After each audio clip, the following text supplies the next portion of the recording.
alangkah baiknya kita untuk berdoa dulu agar apa yang akan kita pelajari bisa bermanfaat bagi diri kita. Silakan diwakilkan oleh satu orang. Sebelum belajar mari kita berdoa mulai.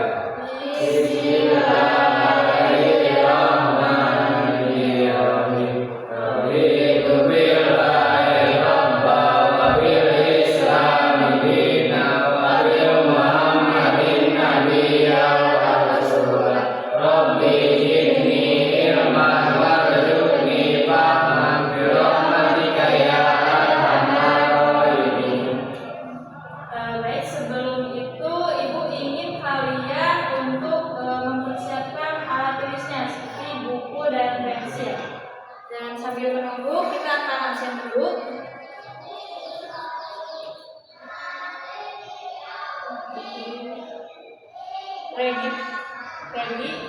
Yes. Baik. Alfi? Rina? Tadi Bu. Kesha? Apakah ada yang tidak hadir? Siapa? Citra. Kenapa? Sakit. Semoga teman kita yang sedang sakit bisa diberi kesehatan kembali agar dapat melakukan pembelajaran seperti bersama-sama. Nah, baik. Jadi di kelas ini kalian tidak akan dituntut untuk langsung pintar ya, tapi bagaimana caranya supaya kalian mau untuk mencoba, mau untuk bertanya, dan pada akhirnya kita akan bertumbuh bersama-sama. Sebelum ke pembahasan inti, Bu ingin bertanya dulu.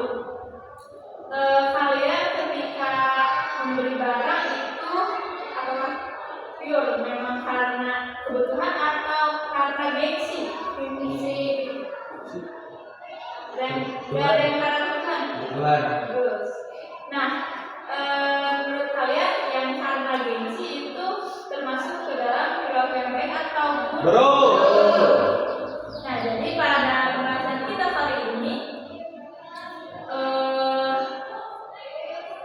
kita akan mempelajari tentang cara menjalani hidup dengan penuh manfaat dengan menghindari sifat buruk seperti berfoya-foya, ria, sum'ah, takabur, dan juga hasad. Untuk poin yang pertama itu adalah ada larangan untuk berbuat berfoya-foya. Jadi berfoya-foya ini mencakup dua aspek, yaitu ada israf dan juga tabzir.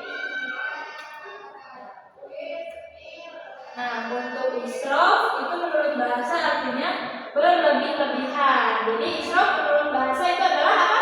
Berlebih-lebihan.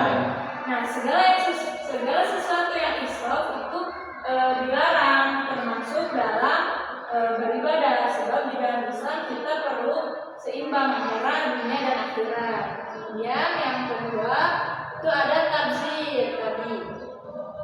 Tabzir itu adalah apa? Menghambur-hamburkan. Kalau israf tadi berlebih-lebihan. Nah, jadi tabzir ini maknanya dekat sekali ya dengan israf tadi.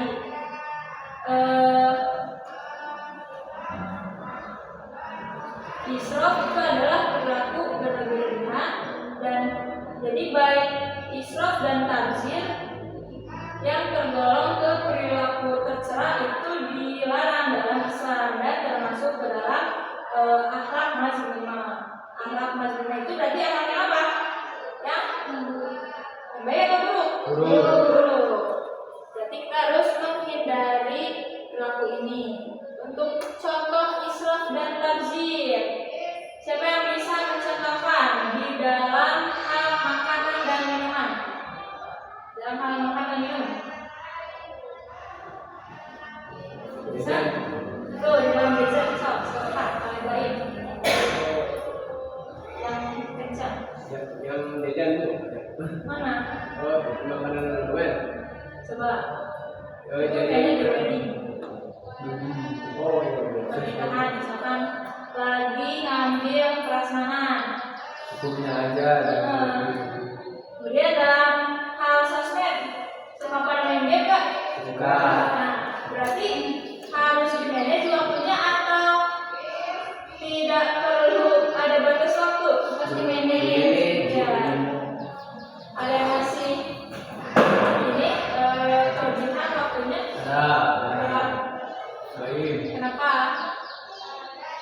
seru.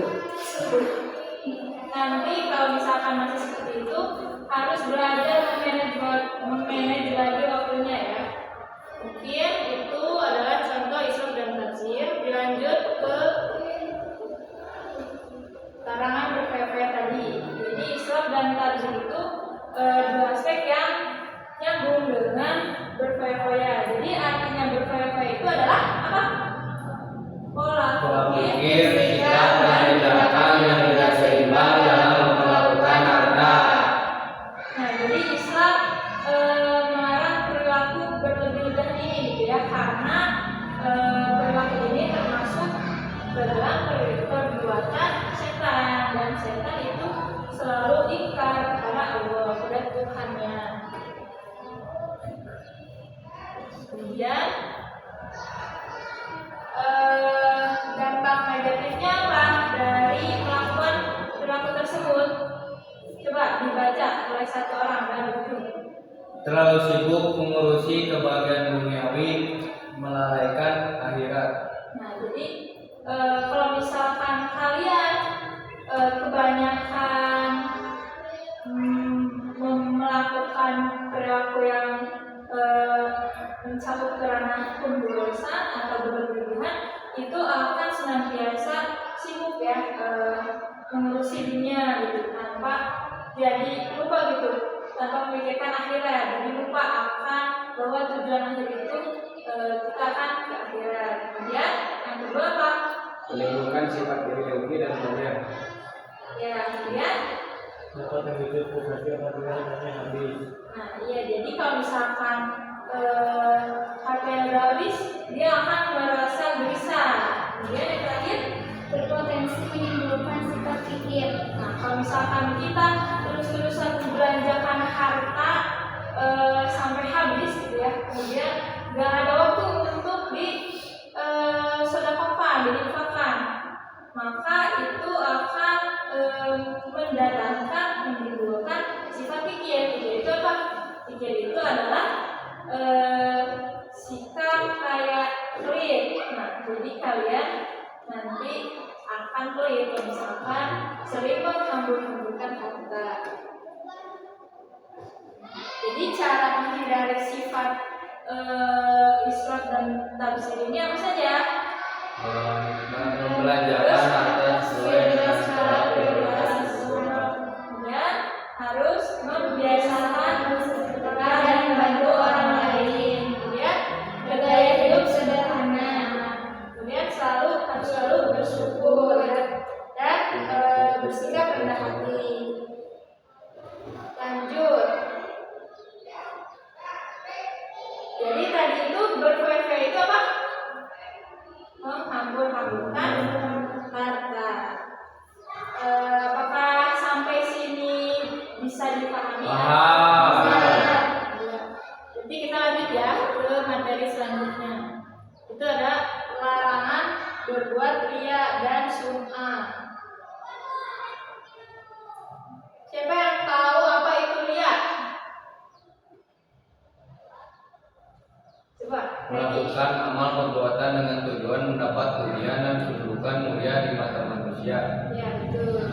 Nah, jadi riya di sini juga ada dua Aspek. bukan. Jadi di sini riya itu ada menurut bahasa dan menurut istilah. Kalau menurut bahasa, riya itu adalah memperlihatkan. Maksud dari memperlihatkan itu apa? Memperlihatkan Harta kita. harta. Coba kita baca dulu ya. Menurut istilah, riya menurut istilah adalah Melakukan ibadah dengan niat supaya mendapat pujian atau penghargaan dari orang lain. nah, jadi apa yang diperlihatkan? Ibadah dengan Ibadah. niat Dengan niat ingin dipuji. Kalau sunnah menurut bahasa adalah memperdengarkan. Memperdengarkan apa? Ibadah yang dilakukan kepada orang lain. Untuk mendapat pujian. Ada yang bisa mencontohkan? Contoh dari riya dan sum'ah. Baik. Baik.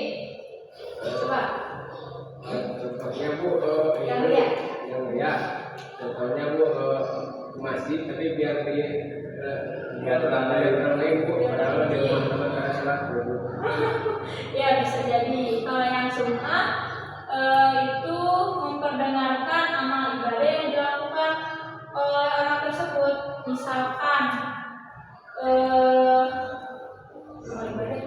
Berbohong sholat itu padahal Iya, seperti itu bisa. Atau memperdengarkan ketika sudah membantu orang lain atau perilaku baik yang sudah dia kerjakan, kemudian dia memberitahu kepada orang lain agar mendapat pujian. Nah itu dilarang di dalam Islam ya.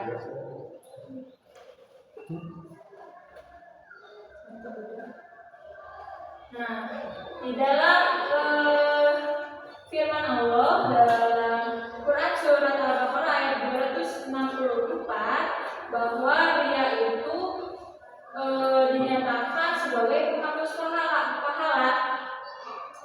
Bayangin aja kalau misalkan kalian sudah melakukan banyak pahala, tapi karena kalian punya sikap ria, maka pahala yang sudah kalian kumpulkan malah hilang. Rugi gak kalau misalkan ya? Jadi, apakah kalian akan melakukan perbuatan ria dan tidak. Berarti kalau misalkan kalian tidak akan melakukan ria, apa yang akan kalian lakukan? Tingkatkan dia. Teruskan niat lagi ya, supaya jangan ngelakuin sesuatu yang baik supaya jangan ingin puji doang gitu. Luruskan lagi bahwa niat karena Allah. Nah, kemudian di sini juga ada tingkatan ria dan juga bentuk ria. Tingkatan ria pertama itu ada ria kholis, yaitu melakukan ibadah untuk mendapat pujian. Kalau ria syirik itu melakukan perbuatan yang baik tadi karena ingin dipuji juga. Untuk bentuknya dia di dalam niat, contohnya misalkan apa? Coba. Contoh seorang berkata bahwa ia ikhlas beribadah karena Allah padahal dalam hatinya tidak demikian, maka hal masuknya dalam niat. Nah, kemudian yang ria dalam perbuatan, contohnya apa? Seseorang memakai baju muslim lengkap dengan kurbannya agar disangka sebagai orang soleh. Iya betul. Paham ya tentang ria? Paham. Oke, kita lanjut ke ciri-ciri orang yang ria dan sum'ah. Itu orang-orang yang memiliki sifat ini selalu menyebutkan dan mungkin amal kebaikannya yang dia lakukan. Kemudian beramalnya hanya sekedar ikut-ikutan saja. Kemudian amalnya itu nantinya selalu ingin dilihat oleh orang lain supaya dapat pujian, bukan lulusnya karena Allah. Nah, kalau misalkan kita memiliki sifat tersebut, dampaknya apa? Akan muncul rasa tidak puas ya akan kebaikan yang sudah kita kerjakan. Intinya tuh butuh validasi aja ya terus. Dan cara menghindarinya itu ada 6. Yang pertama berarti kita harus luruskan niat. Menghindari bahwa dirinya adalah hamba Allah Subhanahu wa Ta'ala. Kemudian Mohon pertolongan Allah. dan Berbanyak rasa syukur. Dan sampai hidup sederhana. siap untuk melaksanakan. Ya. Siap. Lanjut, yang ketiga ada larang untuk berbuat takabur. Apa itu takabur? Sombong. Merendahkan orang lain. Kalau takabur menurut istilah, siapa yang mau membacakan? Alfi. Orang yang menunjukkan sifat sombong atau merasa lebih kuat, lebih hebat dibanding orang lain. Kemudian, Orang takabur selalu meremehkan dan merendahkan orang lain, tidak mau mengakui memiliki kehebatan dan berdasarkan orang lain dan menolak kebenaran. Nah, iya betul. Ada yang bisa mencontohkan Baik. perbuatan sombong? Baik. Cewek. Sombong di kehidupan yang sekolah. Misalkan ini Bu, misalkan contohnya seseorang si siswa punya tas baru dipamerin gitu. Ya betul. Atau misalkan selalu merendahkan orang lain, itu juga termasuk sikap sombong. Cara menghindarinya itu apa? Menyadari kekurangan dan kelemahan dirinya. Kemudian harus bersifat rendah hati, ikhlas dalam melakukan ibadah. Lanjut ke pembahasan terakhir, yaitu ada larangan untuk berbuat hasad. Hasad itu adalah apa? Tidak senang Tidak senang akan nikmat yang didapat oleh orang Orang. lain. Dan bahayanya hasad ini, seorang yang memiliki sifat hasad itu bahkan ingin menghilangkan kenikmatan yang didapat oleh orang lain, meskipun dirinya sendiri tidak akan mendapatkan kenikmatan tersebut, tapi ingin hilang gitu di dalam diri orang lain. Ada yang pernah? Pernah. Kamu pernah? Kamu? Hasan. Oh enggak. Pernah bersikap hasad? Enggak. Enggak. Yakin? Siapa yang bisa membacakan ayatnya? Baim. Coba sama cewek aja. Coba. Quran surat An-Nisa. Kelihatan? kelihatan. Coba lihat. Nanti habis ini Keisha. Silakan ya. Bismillahirrahmanirrahim. Ala tatamannau ma fadillahu bi ba'dikum ala ba'd. Dirijali nasibun mimma kasab. Walin nisa'i nasibun mimma kasab. Nas Allah min fadlih. Inna Allaha kana bikulli shay'in alim. Artinya? Dan janganlah kamu iri hati terhadap karunia yang telah diberikan Allah kepada sebagian kamu atau sebagian yang lain. Karena bagi laki-laki ada bagian dari apa yang mereka usahakan, dan bagi perempuan pun ada bagian dari apa yang mereka usahakan. Mohonlah kepada Allah sebagian dari karunia-Nya. Sungguh Allah Maha mengetahui segala sesuatu. Kemudian yang kedua, Baim. bisa aja.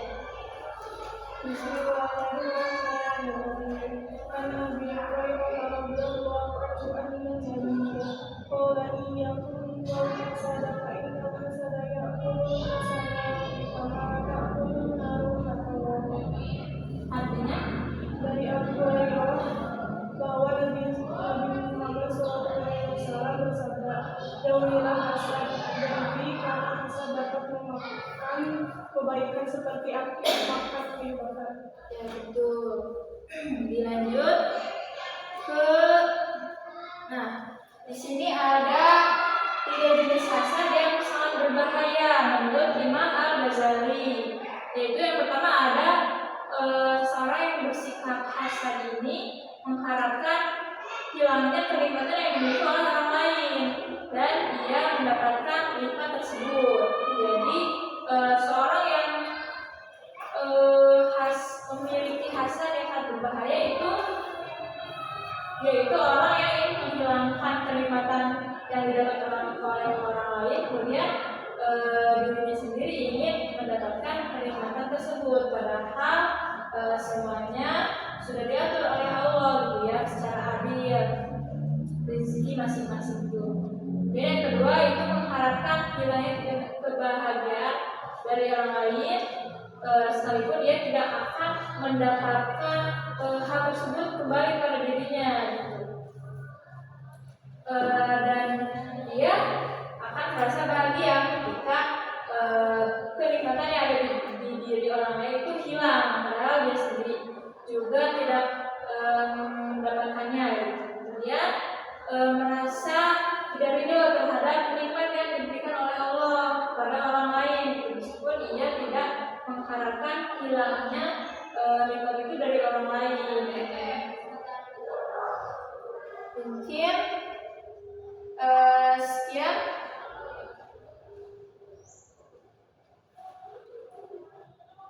hasad yang sangat berbahaya gitu menurut Imam Al-Ghazali. Nah, untuk cara menghindari sikap hasad itu apa saja? Yakini keadilan, perbanyak rasa, menjaga sifat, senang membantu, berharap dari, mendahulukan. Nah, berarti kita harus mendahulukan kepentingan umum, karena kalau misalkan kita memiliki perilaku hasad, dampaknya itu akan apa? Menentang takdir Allah gitu ya. Kemudian hati kita itu akan menjadi susah, gelisah terus. Kemudian termasuk meremehkan nikmat yang sudah Allah berikan gitu ya. Nah, jadi kesimpulannya